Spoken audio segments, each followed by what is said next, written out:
जगह का हम मान लीजिए चेंज कर सकते हैं और हम भेज देंगे, अपने आदमी को देख लेगा। अगर कहीं दूसरे जगह मिलता है तो उसकी भी व्यवस्था हम लोग करेंगे। लेकिन कूड़ा का उठाव लगभग प्रतिदिन किया ही जाता है। एक वर्ष में आपने कितनी योजना की, कितने की लागत पूरी की? देखिए, लगभग एक वर्ष में उस समय आपको बताए थे लगभग 12 से 13 करोड़ रुपए का हमने कार्य किया था। और ये जो वर्ष है हम लोग का, लगभग 5 से 7 करोड़ में इसमें भी कार्य प्रारंभ हो चुका है और हो भी रहा है और किया भी जा रहा है। और आगे विकास के बारे में आपका क्या कहना है?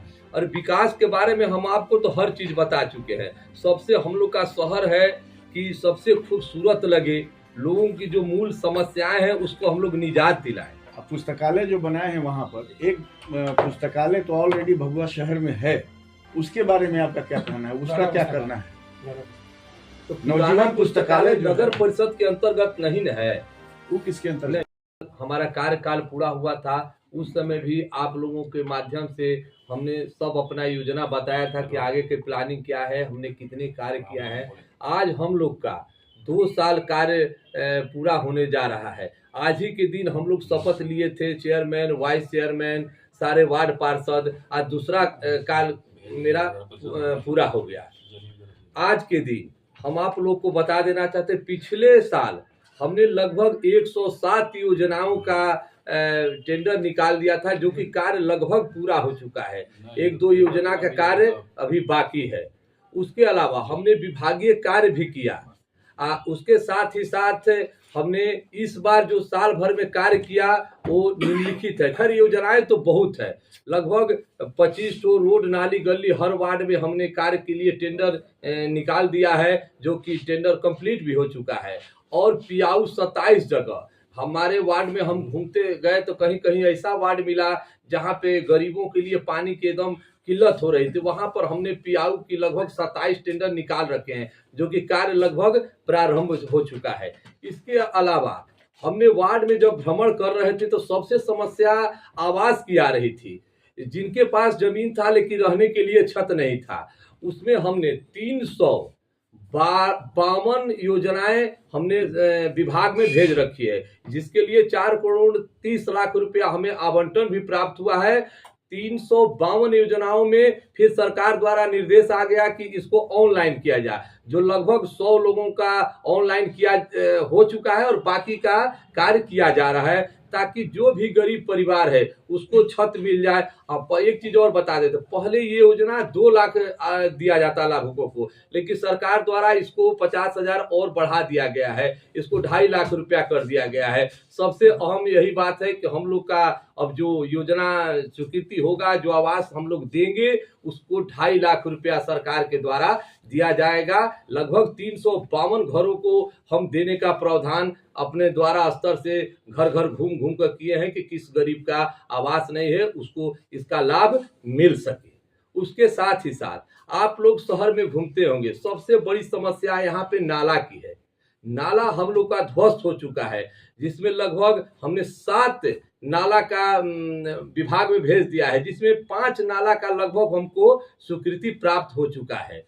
जैसे आप देख सकते हैं, एकता चौक से लेके कैमूर स्तंभ तक, कैमूर स्तंभ से लेके बबुरा पेट्रोल टंकी तक, उसके साथ ही साथ आप यहाँ थाना से लेके और एकता चौक तक भी नाला जर्जर हो चुका है। इसका भी हम लोग लगभग 5 करोड़ का 2 नाला बनवा के विभाग में भेज चुके हैं। उसका भी बुटकों में स्वीकृति हो गया है।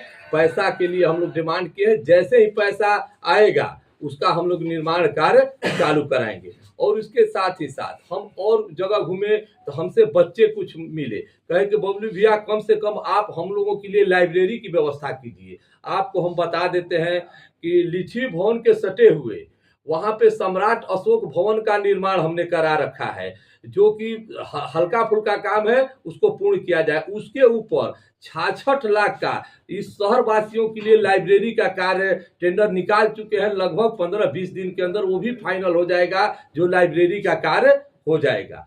दूसरी समस्या यहाँ पे आप लोग देख सकते हैं, कचरे की समस्या आती है, जो कि शहर से जैसे ही हम लोग एंट्री करते हैं वहां पे हमको जमीन प्राप्त है। इसके लिए हम डीएम साहब को बार बार लेटर लिखे कि हमको कहीं जगह दिया जाए।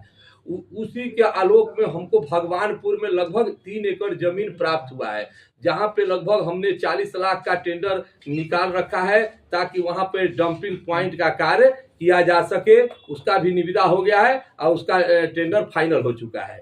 उसके साथ ही साथ हमने जब वार्ड में भ्रमण किया तो छोटा छोटा जैसे वार्ड में घूमते थे कि पटिया टूट गया है, ये टूट गया है, उसका भी निविदा हमने निकाल रखा था ताकि जितने पटिया का कार्य है, टूटा फूटा है, उसका हम कार्य कर सके।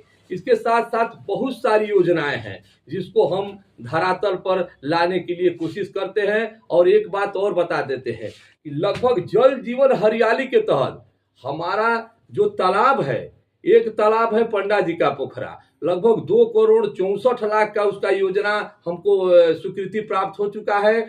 फिर आपको ये क्या चम्मलाल तालाब है, उसका भी लगभग 2 करोड़ रुपया हुआ है। एक तालाब वार्ड नंबर 8 ईदगाह के पास है, उसका भी बहुत सारी गंदगी उसमें फैली हुई है, उसके लिए भी लगभग 1.5 करोड़ रुपया का हमने स्वीकृति कर दिया। आने वाले समय में आप लोग अगले साल आइएगा तो देखिएगा इस सब तालाबों का सौंदर्यीकरण एक भव्य रूप से करेंगे ताकि शहर में जो लोग देखेंगे कहेंगे कि हाँ भाई कोई कार्य किया गया है। एक तालाब आपका इस सीवरेज का जो प्लान है बिहार सरकार नहीं स्वीकृति देती है। आप पता लगा लीजिए, पटना जैसा शहर है, हम लोग का सीवरेज यहाँ से अगर हम लोग बनाकर भेजते हैं तो वहाँ से स्वीकृति नहीं प्रदान की जाती है। जो भी नाला का होता है आरसीसी नाला का ही हम लोग का स्वीकृति प्रदान की जाती है। नहर से भैया जितना वार्ड सटा हुआ है लगभग 1.5-2 किलोमीटर का, वहाँ से लेकर अशभुजी से आगे तक कहीं ना कहीं लोगों को समस्या है कि जो नहर में लोग गिर जा रहे हैं, बच्चा साइकिल, तो उस पर क्या पता, बाउंड्री वाल की डिमांड हो रही है बार बार। अच्छा देखिए, नहर विभाग जो आप कह रहे हैं ना, यहाँ तक कि अगर एक बीमा भी हमको लगाना पड़ता है नहर में तो वो हमारे अंतर्गत नहीं है, वो सिंचाई विभाग की नहर है, वो सिंचाई विभाग कार्य कर सकती है। अगर एनओसी हमको अगर मिलता है तो उसके लिए हम कार्य कर सकते हैं, लेकिन एनओसी के लिए कई बार हम लेटर लिख चुके हैं यहाँ पर ये करने के लिए वो करने के लिए, एनओसी हमको प्राप्त नहीं होता है, इसलिए वहाँ पे हम कार्य नहीं करा सकते हैं। आप गर्ल्स हाई स्कूल के पास डंपिंग जो होती है कूड़े की, जिससे कई लड़कियां बीमार हो चुकी हैं, बेहोश हो चुकी हैं, इनको एडमिट भी किया जा चुका है। अगर उसका कहीं और रख रखाव कर दिया जाए, बहुत ज़्यादा गंदगी होती है। जगह का हम मान लीजिए चेंज कर सकते हैं और हम भेज देंगे, अपने आदमी को देख लेगा, अगर कहीं दूसरे जगह मिलता है तो उसकी भी व्यवस्था आप लोग करेंगे। लेकिन कूड़ा का उठाव लगभग प्रतिदिन किया ही जाता है। एक वर्ष में आपने कितनी योजना की, कितने की लागत से पूरी की? देखिए लगभग 1 वर्ष में, उस समय आपको बताए थे लगभग 12 से 13 करोड़ रुपए का हमने कार्य किया था, और ये जो वर्ष है हम लोग का लगभग 5 से 7 करोड़ में इसमें भी कार्य प्रारंभ हो चुका है और हो भी रहा है और किया भी जा रहा है। और आगे विकास के बारे में आपका क्या कहना है? और विकास के बारे में हम आपको तो हर चीज बता चुके हैं। सबसे हम लोग का शहर है कि सबसे खूबसूरत लगे, लोगों की जो मूल समस्याएं हैं उसको हम लोग निजात दिलाएं। अब पुस्तकालय जो बनाए हैं वहाँ पर, एक पुस्तकालय तो ऑलरेडी भभुआ शहर में है, उसके बारे में आपका क्या कहना है, उसका क्या करना है? पुराना पुस्तकालय तो नवजीवन पुस्तकालय जो नगर है, परिषद के अंतर्गत नहीं न है। वो किसके अंतर्गत?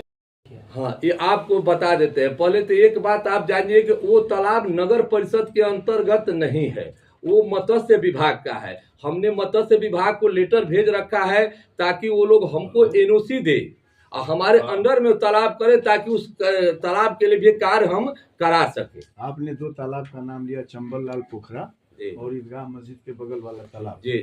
तो ईदगाह के मस्जिद वाले बगल में वो नाली का बहाव होता है, उसमें बहुत ज्यादा नाली का पानी जाता है, पैखाने का पानी जाता है। देखिए जो तालाब का सेम कंडीशन आपके चंबल लाल पोखरे का भी है, उसमें कूड़ा मान फेंकना, बर्तन धोना, तो उसका बैरिकेटिंग भी जैसे आपने पंडा लाल पोखरा कराया है, अगर उसकी भी बैरिकेटिंग करा दिया जाता है और पानी भरने का साधन कर दिया जाता है और वही ईदगाह वाली में कर दिया जाए तो उत्तम हो सकता है। इसके बारे में आपका क्या कहना है? देखिए कहना है, जो हमारा एस्टीमेट बना है, आप एस्टीमेट देख सकते हैं, उसमें बाउंड्री वाल, नाली वाल और यहाँ तक कि टहलने के लिए फुटपाथ की भी व्यवस्था की गई है। वही 2 करोड़ 64 लाख की जो हम बता रहे हैं उसमें सारी उसमें सुविधाएं हैं। इसी के अंतर्गत देखते हुए लगा है कि उसमें नाली न जाए, उसमें पानी न जाए, कहीं तरह का किसी तरह का दिक्कत है, उसी तरह का एस्टीमेट हमारे द्वारा बनवाया गया है। एक चीज है कि जो आपने आप इस वीडियो के बारे में अपनी राय अवश्य दें तथा वीडियो को लाइक, शेयर और कमेंट्स साथ साथ चैनल को सब्सक्राइब करना न भूलें। धन्यवाद।